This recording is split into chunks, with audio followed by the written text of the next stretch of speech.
오늘은 예레미야 21장 말씀입니다. 하나님께서 생명의 길과 사망의 길을 이스라엘 앞에 둔다. 그래서 잘 선택하라라고 하는 그런 말씀입니다. 오늘 이 시절에도 우리 앞에 생명의 길이 있고 이 사망의 길이 있다라고 하는 것입니다. 우리는 살기 위하여 이 생명의 길, 주 예수님의 길, 그 믿음의 길을 가야 되겠습니다. 1절에 보시면요, 여호와께로부터 예레미야에게 말씀이 임하니라. 시드기야 왕이 말기야의 아들 바스울과 제사장 마아세야의 아들 스바냐를 예레미야에게 보내니라. 이 시드기야 왕은 유다 나라의 마지막 왕입니다. 이 왕 때문에 나라가 망하는 것입니다. 근데 바벨론 나라가 쳐들어와서 지금 예루살렘을 에워싸고 있는데, 이 시드기야 왕이 말기야의 아들 바스울, 어제 20장에 나오는 제사장 바스울이 아니고 다른 사람입니다. 어제는 임멜의 아들이었고 오늘은 보니까 말기야의 아들 바스울과 또 마아세야의 아들 스바냐를 예레미야에게 보내니라 그랬습니다. 이제 실제 보니까 그동안은 예루살렘이 평안할 것이다 라고 하는 많은 제사장과 선지자들은 선포했는데, 예레미야만 바벨론에 의해서 망할 것이다 이렇게 선포를 했기 때문에 예레미야가 정확하게 맞췄네 그러면서 시드기야 왕이 이 두 사람을 예레미야에게 보내서 하나님께 기도해달라 이것입니다. 이 지금 상황이 어떤 상황이냐, 열왕기야 25장 1절부터 3절까지 보면 나오는데요. 시드기야 제9년 열째 달 10일에 바벨론의 왕 느부갓네살이 그의 모든 군대를 거느리고 예루살렘을 치러 올라와서 그 성에 대하여 진을 치고 주위에 토성을 쌓음에 그 성이 시드기야 왕 제11년까지 포위되었더라. 그해 넷째 달 9일에 성중에 기근이 심하여 그 땅 백성의 양식이 떨어졌더라. 그래서 이 바벨론의 왕 느부갓네살이 예루살렘을 포위하고 그 성벽 주위에 토성을 쌓아서 더 높이 쌓아서 완전히 그냥 포위하고 예루살렘 백성들이 바깥에 나오지 못하게끔 막아놓으니까 한 2년 가까이를 그렇게 하니까 그 성 안에 갇혀있는 백성들의 양식이 어떻게 됐다고요? 다 떨어져 버렸다. 이제 큰일 났습니다. 지금. 그럴 때에, 그런 어려운 순간에 2절, 오늘 다시 본문 예레미야 21장 2절로 가면, 바벨론의 느부갓네살 왕이 우리를 치니 청컨대 너는 우리를 위하여 여호와께 간구하라. 여호와께서 혹시 그의 모든 기적으로 우리를 도와 행하시면 그가 우리를 떠나리오 하니. 예레미야가 기도해 주면 혹시 하나님이 정말 이 어려움에서 우리를 건져주지 아니할까 해서 기도해 달라고 보냈다는 것입니다. 혹시 기도하면 들어주지 않을까? 진실한 믿음입니까? 요행신앙입니까? 요행신앙. 들어줄지 안 들어줄지 모르지만 혹시 예레미야 너가 기도하면, 그래 놓고는 시드기야 왕 자기는 회개하고 기도합니까? 안 합니까? 이것이 문제입니다. 자기는 회개를 안 해요. 자기는 기도 안 하면서 예레미야가 기도해주면 혹시나 하나님이 구해주지 아니할까라고 해서 기도해달라고 두 사람을 보내서 지금 요청을 했다라고 하는 것입니다. 그랬더니 3절에요. 예레미야가 그들에게 대답하되 너희는 시드기야 왕에게 이같이 말하라. 이제 예레미야를 통하여서 하나님의 말씀이 임한 것입니다. 4절에 보면요, 이스라엘의 하나님 여호와께서 이와 같이 말씀하시되 보라, 너희가 성 밖에서 바벨론의 왕과 또 너희를 애워싼 갈대아인과 싸우는데 쓰는 너희의 손의 무기를 내가 뒤로 돌릴 것이요 그것들을 이 성 가운데 모아들이리라. 자, 이 포위당한 예루살렘 백성들의 무기를 앞으로 한답니까? 뒤로 돌려버린다는 것입니까? 싸우지 못하게 해버리겠다는 것입니다. 무기를 그냥 바벨론을 향하여 앞으로 전진변질시켜야 되는데 오히려 그 무기를 뒤로 돌리게끔 하게 하리라. 예루살렘 성 안에 무기들을 모아들이리라. 이렇게 하나님이 응답하시는 것입니다. 도와달라고 기도하라고 했는데 하나님이 오히려 5절에 보니까요, 내가 든 손과 강한 팔 곧 진노와 분노와 대노로 친히 너희를 칠 것이며 그랬습니다. 하나님이 구해주는 것이 아니라 어떻게 해요? 친히 예루살렘을 그냥 치시겠다는 것입니다. 그것도 진노로 분노로 대노로. 이 하나님이 노하는 것도 한 번만 노하는 게 아니고 지금 어떻습니까? 굉장히 분노하셔서 바벨론을 오히려 편들어 주겠다는 것입니다. 예루살렘을 구해주는 것이 아니라 치시겠다는 것입니다. 시드기야 왕을 치겠다는 것입니다. 얼마나 하나님이 정말 화가 났으면 얼마나 이 예루살렘이 하나님 앞에서 악한 짓을 저지르고 하나님을 마음에 아프게 하고 그들의 죄악이 정말로 심했으면 하나님께서 이렇게 자기 백성, 자기의 딸이라고 표현했던 이 유대 나라를 치시겠다고 이렇게 말씀하셨겠습니까? 그러면서 6절에요. 내가 또 사람이나 짐승이나 이 성에 있는 것을 다 치리니, 예루살렘 안에 있는 포위당하고 있는데 오히려 하나님이 치시리니 그들이 큰 전염병에 죽으리라 하셨다 알아. 바벨론에서 좀 구해달라고 하는데 하나님께서요, 너희가 바벨론 때문에 죽은 것이 아니라 큰 전염병으로 하나님이 내리시는 그 재앙으로 너희가 죽으리라 이 말이에요. 이 재앙은 누구로부터 왔다는 것을 지금 보여주시는 것입니까? 하나님께로부터 왔다라고 하는 것을 말씀하시는 것입니다. 7절에요. 여호와의 말씀이니라. 그 후에 내가 유다의 왕 시드기야와 그의 신하들과 백성과 이 성읍에서 전염병과 칼과 기근에서 남은 자를 바벨론의 느부갓네살 왕의 손과 그들의 원수의 손과 그들의 생명을 찾는 자들의 손에 넘기리니 그가 칼날로 그들을 치되 측은히 여기지 아니하며 긍휼히 여기지 아니하며 불쌍히 여기지 아니하리라 하셨느니라. 지금 오히려 그냥 이 예루살렘을 하나님이 징계를 하는데 하나님이 뭐로 하느냐? 전염병으로, 칼로, 기근으로 징계를 해서 많은 사람을 치는데 거기서 겨우 살아남은 남은 자를 이번에는 누구를 보내세요?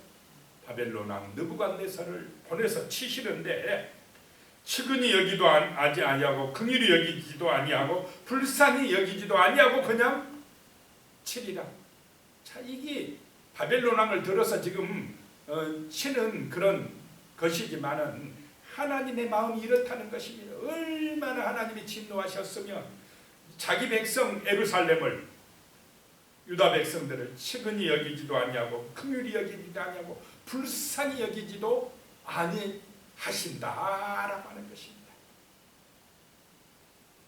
그러면서 8절에요. 여호와께서 말씀하시기를 보라, 내가 너희 앞에 생명의 길과 사망의 길을 두었노라. 너는 이 백성에게 전하라 하셨느니라. 생명의 길, 이 지금 예루살렘 앞에 두 길이 있는데 생명의 길이 있고 사망의 길이 있다. 그럼 예루살렘 백성들이 사는 길이 뭐냐? 생명의 길이 뭐냐? 바벨론에 어떻게 하는 것이 생명의 길입니까? 항복하는 것입니다. 그것이 하나님의 뜻입니다. 지금까지. 그런데 이 예루살렘 백성들은 항복하려고 합니까? 끝까지 싸우려고 합니까? 싸우려고 하는 사람들은 사망당하리라. 왜냐? 하나님의 말씀이 지금 에레미야 선지자를 통하여 계속해서 바벨론을 들여다 예루살렘을 징계해서 그들의 우상 숭배하고 악행을 저지르고 하나님을 버려버린 그 죄악에 대해서 징계하리라라고 선포하였기 때문에 그렇다는 것입니다. 9절 말씀에 다시 보면요, 이 성읍에 사는 자는, 예루살렘에 남아있는 자는, 다른 말로 끝까지 싸우려고 하는 자는 칼과 기근과 전염병에 죽으려니와 너희를 애워싼 저 갈대아인 바벨론 사람들에게 나가서 항복하는 자는 살 것이나 그의 목숨은 전리품같이 되리라. 끌려가리라. 끝까지 싸우려고 하는 사람은 사망의 길이 임할 것이고, 항복하여서 끌려가는 사람은 살아날 것이다 라고 말씀을 하고 있습니다. 자, 항복하는 자가 사는 줄로 믿으시기 바랍니다. 자, 우리는 지금 오늘 이 시대는 그랬습니다. 내가 잘못했습니다 하고 십자가 앞에서 손을 들고 항복하는 사람, 내가 죄인입니다, 십자가의 그 귀한 사랑과 은혜가 아니면 내가 구원받을 수가 없습니다 라고 손 들고 항복하는 사람들에게는 생명의 길이 열릴 줄로 믿으시기 바랍니다. 그런데 끝까지 내 뜻대로 하겠다, 내가 알아서 합니다, 자기 중심으로 가고 자기 고집대로 가고 그렇게 가는 사람들에게는 사망의 길이 임한다라고 하는 것입니다. 우리는 하나님 앞에서 항복해야 새 생명이 임할 줄로 믿으시기 바랍니다. 사는 길이 열린다라고 하는 것입니다. 10절에 여호와의 말씀이니라. 내가 나의 얼굴을 이 성읍으로 향함은 복을 내리기 위함이 아니요 화를 내리기 위함이라. 이 성읍이 바벨론 왕의 손에 넘김이 될 것이요 그는 그것을 불사르리라 라고 말씀을 하고 있습니다.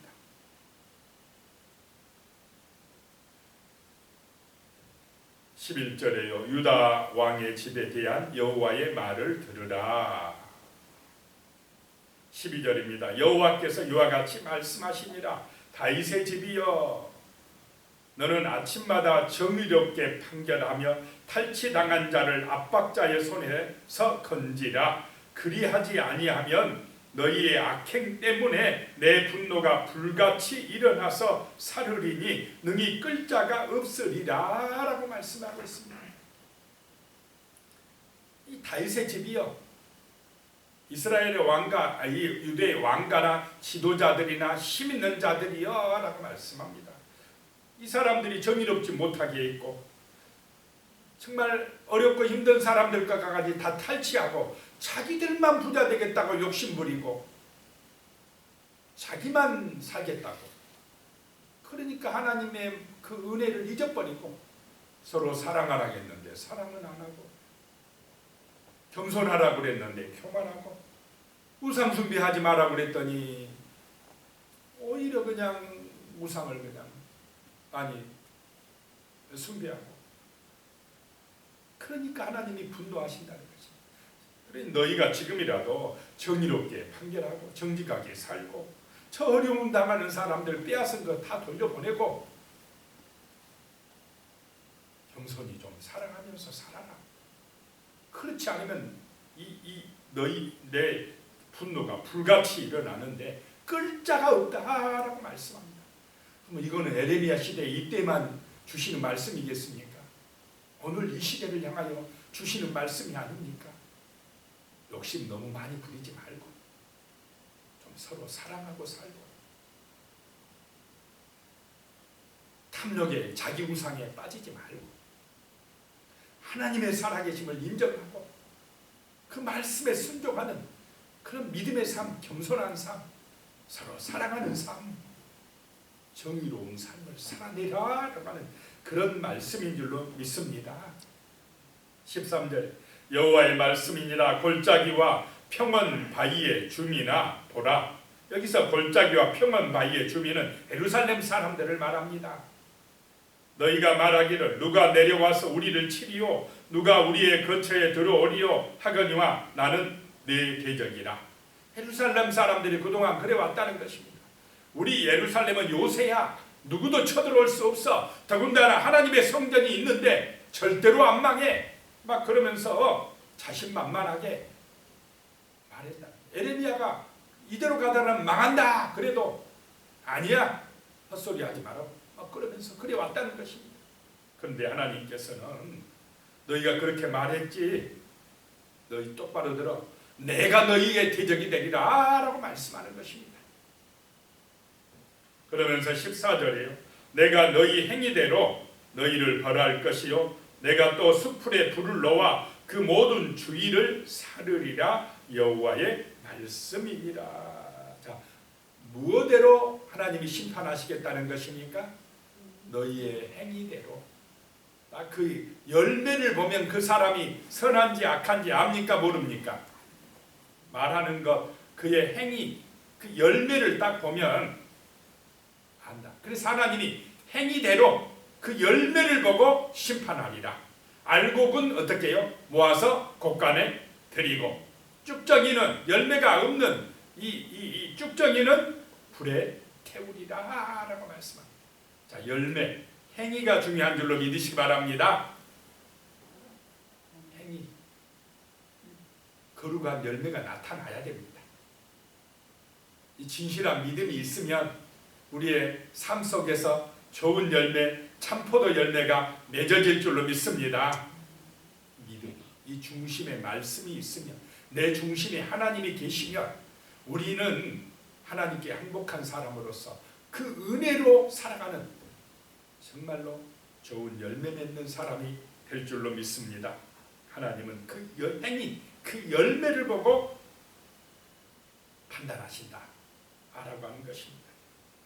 자, 오늘 말씀을 기억하시면서 정말 우리의 행위가, 우리의 열매가 정말 하나님의 은혜로 말씀의 능력에 힘입어서 아름다운 열매, 좋은 열매를 맺어지는 그런 믿음의 사람들이 될 수 있도록 기도하시고, 우리 앞에 생명의 길과 사망의 길이 있으니 정말 믿음으로 주 예수를 따라가는 생명의 길로 나가는 그런 은혜가, 구원의 길로 나가는 축복이 임하게 해달라고, 그런 능력이 임하게 해달라고 같이 기도하시겠습니다. 살아계신 하나님 아버지, 참으로 우리가 예레미야처럼 하나님의 말씀을 들을 수 있는 영적인 귀가 열려지게 하여 주시옵소서. 아버지 하나님의 새벽마다 아침마다 먼저 하나님의 말씀을 묵상하고 그 말씀을 붙들고 기도함으로 내 마음밭에 하나님의 말씀이 떨어져서 자라나서 열매가 맺어지는 그런 아름답고 귀한 삶이 되게 하여 주시옵소서. 세상의 소리만 아버지 하나님 듣고 따라가는 것이 아니라 참으로 날마다 하나님의 말씀이 들려지며 그 말씀이 생명의 씨앗이 되어서 우리의 마음밭에 떨어져서 자라나서 풍성하게 열매 맺는 은혜의 삶을 살아갈 수 있도록 하나님 지금 이 새벽에 기도하나이다. 주여 우리에게 은혜를 내리어 주시옵소서. 우리 앞에 생명의 길과 사망의 길이 있사오니 하나님이여 우리가 살기 위하여 생명의 길로 나가게 하여 주시옵소서. 구원의 길로 나가게 하여 주시옵소서. 주님 가신 그 은혜의 길로 나아갈 수 있도록 도와주시옵소서. 참으로 하나님을 기쁘시게 해드리는 삶이 되게 하여 주시며 참으로 정말로 우리의 행위가 하나님 보시기에 정말 합당한 그런 삶이 되게 하여 주시옵소서. 거룩한 생명의 빛을 발하며 세상의 소금이 되는 그런 진리의 말씀을 따르는 은혜의 삶을 살아갈 수 있도록 주여 우리를 붙들어 주시고 우리의 심령에 말씀의 능력으로 성령의 능력으로 충만한 은혜를 내리어 주시옵소서. 날마다 주님과 동행하는 믿음의 삶으로 승리할 수 있도록 도와주시고 하나님이 주시는 양심으로 우리의 양심에 정말 하나님의 은혜가 충만하여 온전한 길로 생명의 길로 나아갈 수 있는 그런 양심의 삶, 그 선한 양심을 가지고 살아갈 수 있도록 도와주시옵소서. 예수님의 이름으로 기도드리옵나이다. 아멘. 이제는 우리 주 예수 그리스도의 은혜와 하나님 아버지의 무한하신 사랑과 성령님의 교통하시고 함께하시는 놀라운 은혜를 받아 생명의 길을 선택해 나아가기로 소망하는 귀한 우리 성도님들, 머리 위에 가족들과 자녀손들과 하시는 모든 일들 위에 영원히 함께하시기를 간절히 축원하옵나이다. 아멘.